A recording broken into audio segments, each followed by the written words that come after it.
예, 안녕하십니까. 토목기사 실기를 강의하는 김현우입니다. 자, 이번 시간에는 공정과 관련되는 내용을 한번 살펴보도록 하겠습니다. 공정에 관련된 문제는 매 회차마다 문제가 한 문제씩 기본적으로 출제가 되는 아주 중요한 문제죠. 그래서 배점에 대한 부분도 상당히 높습니다. 그래서 8점에서 한 보통 10점 사이 이렇게 배점이 주어지기 때문에 여러분들은 이 문제에 있어서만큼은 아주 확실하게 점수를 확보를 하셔야 됩니다. 이게 만약에 이런 문제에서 이제 틀리게 되면은 상당히 이제 그 합격을 하는데 굉장히 부담스럽죠. 그래서 이 문제만큼은 여러분들이 확실하게 문제를 풀어내실 수 있도록 많은 연습을 좀 해보셔야 되고, 그리고 문제에 대한 이런 그 계산 과정이 틀리지 않도록 한번 재차 확인을 꼭 해주셔야 될 이런 필요가 굉장히 있습니다. 자, 그래서 이 문제와 관련돼서는 이제 주로 이제 출제되어지는 이런 그 내용들이 기본적으로 이제 공정표에서 네트워크 공정표를 작성을 하고, 그리고 그 공정표에서 일정에 대한 계산, 다시 말해서 이제 여유 시간에 대한 이런 계산들 함께 검토를 해줘야 되겠고요. 그 다음에 이제 최적 그 공기 산출, 그 다음에 추가로 들어가는 최소 공사비 산출, 총 공사비, 뭐 이런 그 내용들이 이제 주된 내용이 되겠죠. 그래서 이제 여러분들은 다시 한번 말씀드리지만 공정과 관련되는 이 문제에 있어서만큼은 확실하게 공부를 좀 해두셔야 된다 말씀을 좀 드리고요. 자, 그러면은 먼저 이제 공정에 대한 내용을 한번 살펴보도록 하겠습니다. 자, 첫 번째 공정표에 대한 이제 종류죠. 보도록 하겠습니다. 자, 공정표는 자 겐트식 공정표와 그다음 네트워크식 이제 공정표로 이렇게 나눠 줄 수가 있겠죠. 그래서 겐트식 공정표에는 횡선식 공정표와 사선식 공정표, 크게 이렇게 두 가지로 나눠지고요. 자, 네트워크 공정표에서는 우리가 이제 잘 알고 있는 CPM 기법이라는 게 있고요. 그다음에 퍼트, 그다음에 PDM, 오버래핑 이렇게 있는데, 우리가 이제 주로 다루게 될 거는 이제 CPM에 대한 부분과 퍼트 기법에 대한 내용을 가지고 공부를 중점적으로 좀 하게 되겠습니다. 자, 그러면 이제 겐트식 공정표에서 횡선식과 사선식 공정표 있는데, 이제 횡선식과 사선식 공정표에서는 여러분들이 이제 그 공정표가 어떤 거라는 거 정도는 알아두시고, 그다음에 공정표의 이제 특성, 다시 말해서 공정표의 장점과 단점 이런 내용들을 좀 살펴봐 주시는 게 좋을 것 같아요. 자, 그러면은 먼저 자, 횡선식 공정표 한번 보도록 하죠. 횡선식 공정표. 자, 횡선식 공정표에서는 종축 방향으로 이제 공사명이 들어가죠. 그래서 이제 이거 같은 경우 토공사에서 이제 토목공사에서 이제 가설공사, 그다음에 토공사, 지바 및 기초공사, 구체공사, 뭐 방수 및 방습, 그다음에 청소 이런 공사들이 이제 그 공사명으로 종축에 이렇게 적어 놓을 수가 있고요.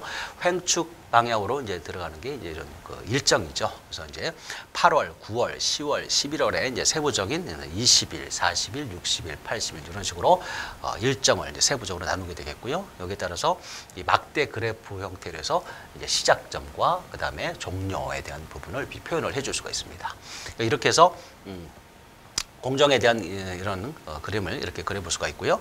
그 다음에 이제 사선식 공정표에 대한 부분은 여기 보면은 종축에는 이제 기성공을 갖다가 넣어서 예를 들어서 4월 달에 횡축에는 일정이죠, 마찬가지로. 그래서 4월에는 예를 들어서 뭐 이제 한 150톤, 뭐 그다음에 또 이제 4월 중순 정도 가서는 또 뭐 300톤 이런 식으로 이렇게 이제 그 공정 현황을 이렇게 이제 그려볼 수가 있죠. 그래서 여기에 따라서 실제 이제 공정 진행되어지는 것들을 이제 실측지와 이런 그 예측에 대한 이런 그 공정 현황들을 비교해서 이제 거기 안에서 이제 관리가 되고 있는지 이런 것들을 체크를 해봄으로 인해서 공정 관리를 해볼 수가 있는 거죠. 그래서 이런 것들이 이제 사선식 공정표라고 하는 거고요. 그래서 이런 그 공정표와 관련돼 가지고 여러분들이 이제 그거 첫 번째 특징을 한번 잠깐 살펴보도록 하죠. 자, 첫 번째 약자로 한번 정리를 해볼게요. 관초, 대세, 관초, 다시 한번요. 관세, 대시라고 되어 있어요. 자, 이제 이 횡선식이나 사선식 공정표를 보면 어때요? 전체적으로 공정표가 어떻게 단순하죠? 그죠? 단순해요. 공정표가 일단 단순하다. 이렇게 볼 수가 있겠고요. 그다음에 이 공정표 자체가 네트워크 공정표에 비해서는 굉장히 단순하다 보니까 단순하면 작성이 또 어떨까요? 작성 만드는 게 작성이 쉽겠죠, 그죠? 단순하니까 작성이 쉽다. 그다음에 이렇게 단순하고 작성이 쉬우니까 자, 이 작성할 수 있는 사람들이 막 경험이 많은 이런 사람들이 아닌 초보자들도 가능하겠죠, 그죠? 초보자들도 작성이 가능한 이런 특성이 좀 있죠. 그다음에 이제 작업의 시점과 종점에 대한 이런 작업의 상호 관계가 정확하게 이렇게 좀 표현이 돼야 되는데 이런 표현되는 방식들이 네트워크 공정표에 비해서는 굉장히 좀 불명확하게 표현되는 이런 단점들이 있어요. 그래서 작업 선후 관계,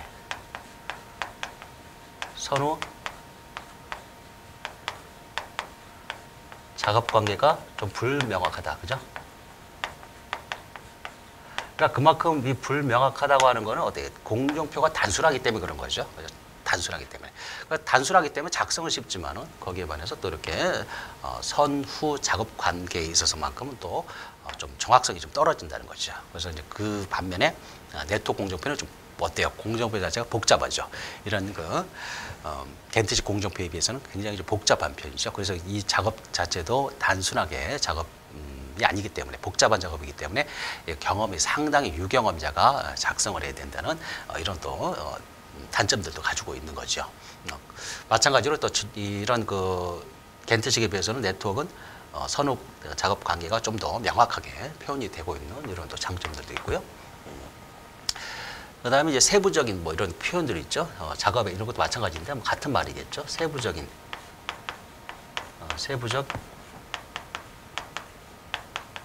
표현이 세부적인 표현이 이런 게 이제 좀 불명확하, 그죠? 같은 뭐 이거 위에 내용과 같은 내용이 뭐 거의 비슷한 내용인데 이렇게 세부적인 표현이 좀 정확하지 못하다, 그죠? 이렇게 써볼 수가 있겠고요. 그 다음에 이제 이제 대형 공사, 이런 대형 공사에는 어때요? 대형 공사라든가 이렇게 공사 규모가 굉장히 큰데 이런 데는 적용이 좀 어렵죠, 그죠? 적용이 쉽지가 않아요. 대형 공사 적용이 어렵다. 대형 공사는 그만큼 공정들이 굉장히 복잡하죠. 복잡하기 때문에 이런 복잡한 이런 거를 이게 단순하게 이렇게 뭐 그래프라든가 사선식 이런 공정표를 가지고 표현하기에는 굉장히 부족한 점이 많다. 그래서 대형 공사에 적용이 어렵다는 것이 뭐 어떤 공사에 주로 적용한다? 반대로 얘기하면 단순 공사, 그죠? 단순 공사에 유리하다는 거죠. 이런 내용이 되겠죠. 그다음에 이제 또 시간적인 측면을 한번 봐볼까요? 시간적인 작성 시간이 어때요? 단순하고 작성이 쉬우니까 작성 시간이 굉장히 짧겠죠. 작성 시간이 짧다. 그러니까 이런 것들은 이제 좋은 장점이 되겠죠. 그래서 이제 단초, 관세, 대시 이렇게 해서 단순, 그다음에 초보자, 그다음에 작업 선후 관계, 그다음에 세부적인 뭐 표현이 좀 약하다. 그다음에 대형 공사에 적용이 어렵다. 그다음에 작성 시간으로 보니까 시간은 굉장히 단축할 수 있는 이런 장점도 있다. 그래서 여러분들은 이제 이런 횡선식 공정이라든가 또는 뭐 사선식 공정도 마찬가지지만 이런 공정에 대한 특징들을 좀 정리를 해 두시면 좋겠어요. 이게 이제 시험에 이런 게 이제 좀 출제가 되었던 부분들이죠. 그래서 이제 그 공정표에 대한 그 내용들을 한번 쭉 이제 말씀드렸던 그런 내용을 가지고 이렇게 한번 이제 추가적으로 또 뭐 정리하실 건 또 정리하시면서 읽어보시면 될 것 같아요. 그래서 마찬가지로 이제 사선식 공정표에 대한 거, 그래서 사선식 공정표에 대한 거 뭐 작성이 쉽고 기성급 뭐 표시가 편리하고 중점 관리가 어렵고 뭐 공정의 보조적인 수단, 그죠? 뭐 사용된다. 공정과 상호 간의 관계와 개별 조정 일정의 조정이 어렵다. 그래서 결국은 같은 내용이에요, 그죠? 이런 내용들. 자, 거기에 비해서 이제 네트워크 공정표에서는 보니까 이제 보통 이제 우리가 네트워크 공정표에서는 그 대상 공사에 포함되는 모든 작업 간의 상호관계를 이제 표와 화살표로 표시를 하죠. 그래서 이제 그런 그 공정표 표현이 보통 이제 이렇게 이제 우리가 네트워크에서는 이렇게 이벤트 또 결합점이라고 그러죠. 그다음에 이제 여기 이제 액티비티, 이제 여기는 이제 공사명이 들어가죠. 공사명. 그다음에 일정이 들어가죠. 이렇게 작업 I에서 뭐 J까지 간다 이렇게는 이렇게 해서 이제 보통 이렇게 이제 그 다이어그램식으로 이렇게 이제 표현을 해주는 이런 방식들이 이제 네트워크 공정표의 일반적인 표현 방식들이죠. 그래서 이런 공정표는 우리가 이제 이런 그 겐트식 공정표에서 설명드렸던 그런 내용과 좀 반대적인 내용을 정리해 주시면 되겠죠. 그죠? 그래서 아까 이제 그 특징을 보면은, 자, 공정표 작성이 어떻게 해? 이거는 아까 겐트식 뭐 횡선식이나 사선식도 마찬가지지만 그 공정표가 단순했죠. 공정표가 단순했던 반면에 이런 그 네트워크 공정표는 어때요?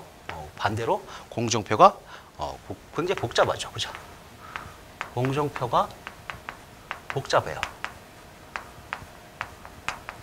지금 이제 네트워크 공정표에 대한 거, 그죠?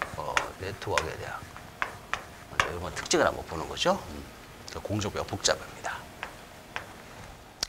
자, 공정표가 이제 그 복잡하다 보니까 작성이 어때요? 작성이 이거는 쉬운가요? 어려운가요? 어렵죠.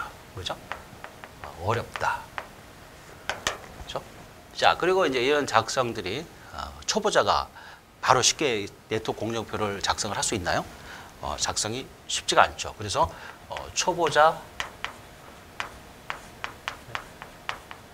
작성이 어때요? 어렵죠. 어렵다고 하는 얘기는 결국은 유경험자, 그죠? 전문가가 작성을 해야 된다. 이런 의미와 이제 같은 내용이 되겠고요. 그 다음에 이제 그 공사의 전후, 그죠? 전후의 관계가 아까 그 겐트의 이런 횡선식이나 사선식에서는 이제 전후의 관계가 굉장히 이게 불명하겠죠. 그런데 이거는 반대로 어때요? 전후 관계가, 공사의 전후 관계가 이거는 좀 명확하다. 명확하게 표현이 될 수 있는 이런 또 반대적인 이런 부분들이 있고요.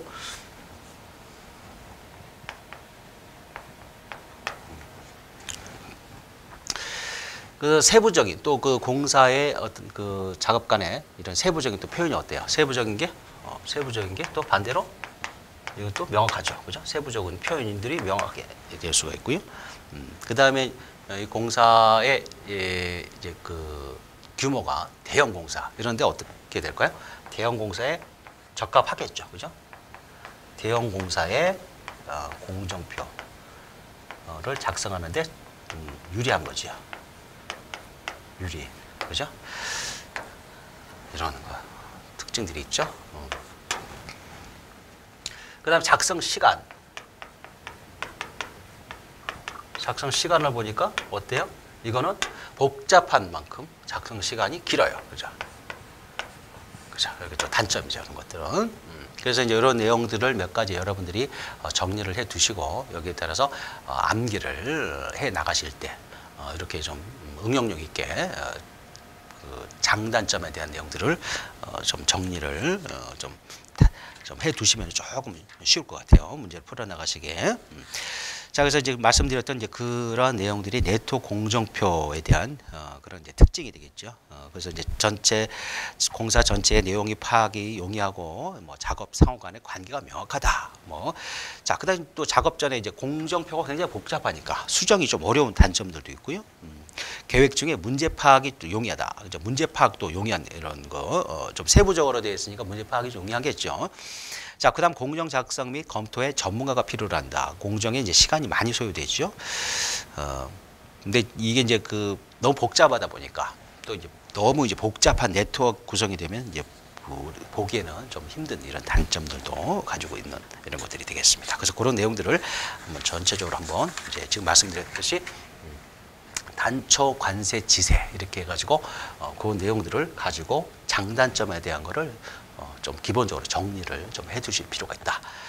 자, 그 다음에 세 번째 한번 보도록 하겠습니다. 자, 네트워크 공정표를 이제 바로 넘어가도록 하겠습니다. 그래서 네트워크 공정표에 대한 내용을 한번 이제 비교를 한번 해보도록 할 텐데요. 자, 첫 번째 퍼트식 기법과 그 다음에 PPM 기법이라고 이제 두 가지를 크게 나눠볼 수가 있는 거지요. 그래서 이제 퍼트식 기법은 이제 그 뒤에 이제 나오겠지만은 이렇게 이제 똑같아요. 이렇게 이제 그 표현의 방식은 이제 똑같은데 여기다가 ET, 그죠? 가장 빠르게 시작할 수 있는 날짜, 가장 늦게 시작할 수 있는 날짜, 이런 그 표현의 방법을 이렇게 이제 박스 형태로 LT 이런 식으로 해서 여기는 작업명, 그다음에 일수 이런 식으로 표현한 방식이 이제 보통 우리가 퍼트 방식이라고 그러죠. 퍼트 방식. 그 대신 이제 요거 비슷한데, 요거는 이제 CPM 방식에 대한 걸 지금 말씀을 드리도록 하죠. 공사명, 그 다음에 이제 일수, 작업 일수, 그리고 이렇게 이제 보통 이제 CPM 방식은 이렇게 표현되죠. EST, LST, 그죠? 이렇게 삼각형으로 해가지고 또 이쪽에는 LFT, 그 다음에 EFT. 이런 식으로 해서 그 다음에 이래서 이제 EST는 가장 빠르게 스타트할 수 있는 날짜, 그리고 LST는 가장 늦게 이제 스타트할 수 있는, 그 다음에 LFT라고 하는 것은 가장 늦게 마칠 수 있는, 종료할 수 있는 시간, 그 다음에 EFT는 가장 빠르게 마칠 수 있는 시간, 이런 식으로 해서 이게 이제 CPM 방식에서는 이렇게 표현을 하죠. CPM에서는 이렇게 표현하는 건 이제 퍼트 방식에서 주로 표현하고. 자, 그리고 퍼트와 CPM에 대한 그 내용을 잠깐 보면은, 자, 주안점에서 퍼트 방식의 이런 방식들을 주로 쓰는 건 어디에 쓰냐면 주로 공기 단축에, 공사 기간을 단축하고자 하는데 주로 주안점을 두고 있다. 거기에 반해서 CPM 방식은 이제 공사 비용을 줄이는 거죠. 원가 관리예요. 그러니까 공사 비용. 그래서 이제 이 공사 비용과 관련되기 때문에 이거는 이 MCX 이론이라는 게 있어요. 그래서 이제 그 공사 비용을 줄이는 그 MCX 이론을 기본적으로 이거는 CPM에서는 적용을 하고 있는 거죠. 자, 그리고 그 다음에 이제 대상 공사를 보면은 주로 이제 퍼트 방식에는 신규, 그죠? 처음 하는 공사라든가 또 반복적이지 않은 이런, 그 다음에 경험이 없는 이런 사업이 있죠. 거기에 비해서 CPM 방식은 이제 반복적이고 경험이 있는 이런 사업에 주로 적용을 하는 이런 기법이 되겠습니다. 그래서 이제 이렇게 이제 그 내용 정리를 이거는 반복 경험, 반경, 앞자만 짜가지고 반경, 그죠? 반경, 그죠? 요거만 하나 좀 정리를 해두시면은, 자, 퍼트 기법은 반대되는 거니까 반복적이지 않으면 뭐예요? 신규 사업이 되겠고, 경험이 있는 사업이니까 이거는 경험이 없는 사업이 되겠죠. 이렇게. 그래서 CPM은 반경, 이렇게 원가 관리, 공사 비용. 자, 그 다음에 시간 추정하는 방식에서 보면 3점 추정법을 쓰는 건 뭐냐면 퍼트에서 써요. 그래서 이 T2라고 하는 것은 이게 6분의 T0 플러스 4TM 플러스 TP인데, 여기서 T0이라는 것은 이제 낙관 시간치고 4TM인 정상 시간치의 4배를 해주고, 더하기 TP는 비관 시간치예요. 비관 시간치. 이거를 이제 전체 6으로 나누어주게 되는데, 이 3점 추정과 관련돼서 이게 이제 시험에 계산하는 문제가 이게 상당히 좀 출제가 많이 되는 부분이죠. 그래서 이 공식을 여러분들은 암기를 필히 해 두셔야 돼요. 시간 추정 방법, 퍼트 방법에서 이렇게 돼 있고, 그 다음에 이제 CPM에서는 일점 시간 추정이고, 자, 일정 계산에서는 퍼트에서는 이벤트 중심의 일정 계산이 좀 복잡하고, 그 다음에 CPM에서는 액티비티 중심의 일정 계산, 작업 간의 조정이 용이하다, 이런 게 있죠. 그 다음에 이제 주공정, TL은 TE는 제로고, TF는 TFF 제로고. 자, 최소 비용에 대한 건 이제 보면은 특별한 이론은 없어요. 근데 이제 CPM에서는 CPM의 이제 이게 MCX 이론이죠. MCX 이게 이제 이론이 가장 이게 이제 CPM에서의 핵심 이론이다, 그죠? CPM의 핵심 이론은 MCX예요. MCX. 최소 이제 그 비용 구배죠. 이런 이론들을 적용하고 있다는 거. 그래서 이제 여러분들은 여기서 중요하게 이제 알아두셔야 될 거는 CPM에서는 이제 반복과 경험적인 데 주로 적용한다는 것과, 그다음에 퍼트에서는 뭐예요? 이거 시간 추정 방식에 대한 이 내용을 암기를 좀 해두셔야 된다. 이게 이제 시험에 출제가 자주 되고 있는 그런 내용이라는 거 좀 알아두시면 되겠고요. 자, 그 다음에 이제 그 네트워크와 관련되는 용어하고 이제 기호들을 한번 살펴보도록 하겠습니다. 이건 어차피 이제 여러분들이 이제 하시면서 이런 내용에 대한 거는 이제 다시 한번 또 반복적으로 하게 되겠지만 일단 한번 내용을 간단히 살펴보죠. 자, 여기서 이벤트라는 거 있죠. 이벤트. 그래서 어느 작업의 시작과 완료를 나타내는 또는 표시하는 단계 표시법이다. 그래서 이벤트 또는 결합점이라고 하는 거 지금 이제 이렇게 표현되어 있죠. 이걸 이제 뭐라고 그래요? 이렇게 동그란 원을 그려놓고 이렇게 이제 이거를 이벤트라고 그러죠. 이걸 이벤트라고 그러죠. 액티비티라고 하는 건 이렇게 실선으로 가는 거. 그죠. 이거를 이제 실제 작업을 실시하는 작업의 최소 단위며 시간과 자원을 수반한다. 그래서 실선과 이제 방향의 표시로 이제 실선으로 이렇게 화살표로 표시를 하죠. 이렇게 실선으로 표시했죠. 이게 이제 뭐라고요? 이걸 액티비티라고 그러죠. 실선으로 이렇게 표현해 주는 거. 더미라는 것도 조금 이거 이제 이제 뒤에 이제 더미를 조금 더 자세하게 설명을 한번 드릴 텐데 자원과 시간이 필요 없는 명목상의 활동이에요. 활동이긴 활동인데 이게 이제 액티비티긴 한데 이게 뭐냐 명목상으로 돼. 그래서 이걸 표시는 어떻게 하냐면은 이렇게 이제 점선으로 이렇게 점선 이런 식으로 표현을 하고 자 액티비티는 실선 화살표로 이렇게 표시한다. 그렇죠? 자 EST라고 하는 것은 가장 이제 빠르게 시작할 수 있는 시작되는 시간을 말하는 것이고 EFT는 이제 읽어보면 earliest start time, earliest start finish time이죠. EFT 가장 그죠? 빠르게 마무리 지을 수 있는 가장 빠른 종료 시간을 EFT라고 표현을 하는 거죠. LST는 latest start time 그래서 가장 늦게 개시하는 시작되는 거. LFT 가장 늦게 늦은 종료 그죠? 또는 완료 시간 이렇게 되는 거죠. 자, 그다음에 총 여유 TF라는 게 있고요. 그죠? 그다음에 이제 자유 여유 FF 이런 게 있어요. 그래서 이제 이런 그 총 여유는 작업을 EST로 시작하고 LFT로 완료 시 생기는 여유 시간이고 모든 활동이 EST로 시작하고 후속 작업이 또 EST로 시작하여도 이용 가능한 활동 여유 시간을 FF 자유 여유 시간이다 이렇게 표현해요. 그래서 이런 그 여유 시간에 대한 이제 계산 문제를 여러분들이 이제 풀어 보시면서 이거를 여러분들이 이제 그 이해를 좀 더 하실 수 있을 것 같아요. 자, 일단 이렇게 해서 기본적인 그 기호와 용어는 이렇게 좀 살펴보는 걸로 하고요. 자, 그 다음에 이제 네트워크 구성 요소를 한번 보도록 하겠습니다. 자, 네트워크 구성 요소. 자, 이건 이제 액티비티죠. 액티비티 작업 활동. 그래서 프로젝트를 구성하는 단위로서 이제 화살표로 작업의 시작과 끝을 내게 되는데, 자, 모든 액티비티의 시작과 완료 시점에는 반드시 이벤트 또 결합점이라고 그랬죠. 이걸 가진다. 그래서 이걸 아까 말씀드렸듯이 액티비티, 그렇죠. 액티비티가 있는데 액티비티에 이게 뭐예요? 양쪽에 동그랗게 이렇게 원으로 해서 표현되는 이게 뭐예요? 이게 이제 결합점, 이벤트라고 그러는 거죠. 이벤트.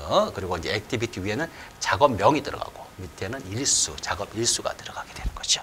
자, 이렇게 해서 이제 네트워크의 구성 요소를 첫 번째 액티비티에 대한 거를 보았고요. 자, 두 번째 보면은 이제 덤이라는 게 나오죠. 이게 명목상의 작업을 말하는 거죠. 명목상의 작업. 그래서 이제 자, 더미에서 자, 작업 상호 간의 연관 관계를 나타내는 명목상의 작업으로 실제 작업은 없으나 작업 간의 연관성과 공정 진행상의 제약을 표시하는 것으로 점선 화살표로 표시한다. 이렇게 되어 있죠. 그래서 이제 이런 더미의 종류에 보면 첫 번째 넘버링 덤이라는 게 있어요. 그래서 넘버링 덤이라고 하는 것은 이거는 이제 결합점과 결합점 사이의 중복을 피하기 위해서 사용을 하는데 이게 원칙이에요. 뭐냐면은 자, 결합점 이벤트와 이벤트로 넘어갈 때는 지금 여기 보면은 액티비티 실선이 하나가 있고 또 하나 어때요? 실선이 두 개로 가고 있죠. 그래서 같은 이벤트와 이벤트로 그죠? 이렇게 갈 때는 실선이 두 개로 가면 안 돼요. 이게 중복이 되는 이런 거는 잘못되는 거예요. 그래서 이거는 기본적으로 여기서 이렇게 들어가면 액티비티 하나 들어가면은 중간에 여기 액티비티가 들어오게 될 이런 연결을 시키지 말고 중간에 다시 한번 이벤트 결합점을 두어서 여기서 들어가게 될 때는 최종적으로 이렇게 더미식으로 이런 식으로 명목상으로 이렇게 끌어줘야 돼요. 이게 이제 원칙이에요. 작성하는 원칙. 그래서 이거를 이제 넘버링 더미라고 하는 거예요. 넘버링 더미. 일반적으로 이제 가장 많이 표현되는 방식 중에 하나인데 이게 굉장히 중요하죠. 그래서 공정표 작성을 할 때는 네트워크 공정표 작성을 할 때는 이 원칙을 지켜줘야 돼요. 더미를 써줘야 된다는 거 이거. 다시 한번 말씀드리지만 이벤트 또는 결합점에서 결합점으로 들어갈 때는 지금 액티비티가 두 개가 한꺼번에 들어가면 안 된다 그랬죠? 그러면 중간에 뭘 하나 거쳐요? 중간에 이벤트를 하나 두고 최종적으로 들어갈 때는 더미를 써야 된다. 이걸 뭐라 그런다? 넘버링 더미다. 이거를 가장 많이 쓰고 있다는 거. 자, 그 다음에 이제 더미 얘기가 나왔으니까 더미를 한 두 가지만 더 한번 보도록 하죠. 자, 그 다음에 두 번째가 이제 로지컬 더미라는 게 있어요. 로지컬 더미. 자, 이거는 이제 논리, 아까 이제 넘버링 더미에는 어떤 넘버링 더미가 논리와 관계없이 이제 이런 우리가 이제 일반 이렇게 어떤 원칙을 정해놓고 논리와 관계없이 이제 표현 됐지만은 이런 로지컬 더미는 논리 관계가 명확한 거예요. 논리 관계가. 그래서 이 작업 간에 이제 논리 관계가 명확한 이런 거에 의해서 이제 더미를 써야 되는 이런 게 필요하게 되는데 이걸 로지컬 더미라는 거죠. 자, 이래서 여기서 보면은 자, 여기 같은 경우는 자, 작업명이 있고 자, 선행 작업이 있어요. 자, A에 대한 선행 작업은 없어요. 그래서 A, B, C에 대한 선행 작업이죠. 그래서 없어요. 그래서 자, 처음에 이제 이런 그 공적표를 그릴 때는 처음에 무조건 스타트에서 뭐냐면은 이벤트는 무조건 또는 결합점은 하나예요. 그 다음에 종료점도 하나로 들어가야 되는 거예요. 그래서 처음에 스타트를 이제 하나로 놓고 이제 이벤트를 하나 놓죠. 그러면 여기서부터 이거에 대한 어떤 선행 작업, 앞에서 이루어지는 작업이 없으니까 이렇게 표시는 작업이 없다는 거죠. 그러니까 여기서부터 작업이 없는 상태에서 여기서 A, B, C 작업이 이게 이제 그려지는 거죠. 선행 작업이 없으니까. 그런데 D 작업과 E 작업을 보니까 선행 작업이 A, B 작업과 B, C 작업이 걸려 있어요. 그러면은 자, 이 여기서 이제 이 D의 선행 작업은 A, B예요. 자, D의 선행 작업. 이 어떤 D 작업을 가는데 D의 선행 작업은 A와 B가 걸려 있는 거죠. A가. 그러면 여기서는 A는 이렇게 실선으로 하고 들어가지만은 자, B 작업도 들어가려고 하면 여기서 어떻게 해요? 여기서 들어갈 때는 액티비티로 들어갈 수가 없죠. 그렇죠? 그러니까 여기서는 어떻게 들어가요? 논리적으로는 이거 필요한 거죠. 논리적으로. 이 작업이 D 작업의 선행 작업을 A와 B를 끌고 들어가라고 주어진 조건이 돼 있기 때문에. 그래서 여기서는 논리적으로 어쩔 수 없이 이렇게 더미를 이렇게 해줘야 되는 거죠. 이렇게. 그리고 우리가 또 아까 이제 그 넘버링 더미 할 때도 마찬가지죠. 여기서도 마찬가지로 이런 그 더미에 대한 이런 표현들을 이렇게 이제 해주는 것도 있지만은 여기서는 이 작업에 대한 부분이 여기서는 이 작업 예를 들어 이 작업 들어갈 때는 여기서 B와 C를 선행을 하는 작업이 필요하기 때문에 여기서 B에서 이렇게 따로 들어와야 되기 때문에 이걸 여기는 작업 일수라든가 작업명이 없지만은 여기서 더미로 이렇게 표현을 해줄 수가 있다는 거. 그죠? 이런 더미를 뭐라고 그래요? 이런 거를 로지컬 더미다. 그 다음에 이제 타임렉 더미라는 거 있죠. 타임렉 더미라는 것은 이제 작업은 없어요. 그것도 마찬가지로 그 기간이 이제 필요한, 작업은 없지만 기간이 필요한 경우에 주로 사용을 하는데 이런 그 타임렉 더미라고 하는 거는 이거는 이제 그 현장에서 주로 이제 그 동절기 때, 그죠? 동절기 때 작업을 안 하죠. 작업을 안 하는데 어차피 이런 그 기간 공사는 가야 되고 그렇기 때문에 뭐 동절기 때라든가 뭐 이런 또 휴무일 같은 거 이런 게 이제 걸리게 되면 이런 식으로 이렇게 이제 더미를 표현을 이렇게 해주는 거예요. 이런 식으로 그럴 때 이제 주로 이제 사용하는 이런 더미도 있다. 그래서 그런 더미를 타임렉 더미라고 한다는 거 이렇게 좀 알아두시면 되겠습니다. 자, 그래서 우리가 이제 주로 이제 많이 사용하는 거는 이제 좀 전에 말씀드렸던 넘버링 더미에 대한 거, 그 다음에 로지컬 더미 이런 것들이 이제 주로 사용을 하게 돼 있고요. 이런 더미 사용을 기본적으로 좀 여러분들이 좀 할 줄 알아야 돼요. 그래서 더미를 사용을 안 하고 이렇게 작도를 또는 뭐 공조표를 그리는 이런 일이 없도록 좀 신경을 좀 써줘야 될 이런 부분이다. 자, 그 다음에 네트워크 구성에서 더미까지 말씀을 드렸고, 그 다음에 이제 결합점에 대한 거 말씀드려야 되겠죠. 아까 우리가 이렇게 이거 다 뭐라고 그랬어요? 이걸 다 결합점이라고 그랬죠. 결합점. 그 다음에 이거는 액티비티, 그죠? 액티비티. 그 다음에 여기 이걸 뭐라고 그랬죠? 이거 점선으로 가는 거, 이거는 더미, 그죠? 이렇게 세 가지 내용에 대한 거를 이제 여러분들이 이렇게 이제 기본 구성에 대한 거를 이렇게 좀 알아두시고, 그리고 이제 다음 네트워크 공정표를 이제 하나씩 CPM부터 하나씩 이제 내용을 좀 세부적으로 좀 살펴보도록 하겠습니다. 자, 이렇게 해서 이번 시간에는 기본적인 그 네트워크 구성에 대한 내용을 가지고 공부를 해보았습니다. 다음 시간에 또 다른 내용을 가지고 공부를 계속 해보도록 하겠습니다. 대단히 수고하셨습니다.